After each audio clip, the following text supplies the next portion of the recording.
உன்னை வெறுமையாக்கி, நீ வெறுமையான பின்பு உன் பாத்திரத்தை ஆண்டவர் நிரப்புவதற்காக ஆண்டவர் சொல்றாரு, தேவன் எதையாகிலும் நிரப்ப விரும்பினால் முதலாவது அதை வெறுமையாக்குவார்.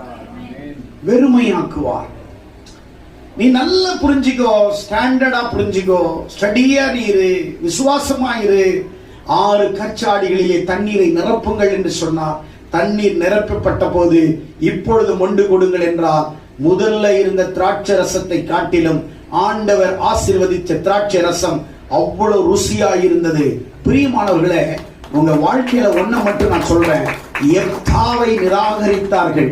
ஆனால் தேவன் எப்தாவை இஸ்ரவேலின் ஜனங்களுக்காக தலைவனாக, அவனை நியாயாதிபதியாக ஆண்டவர் அவனை நியமித்தார்.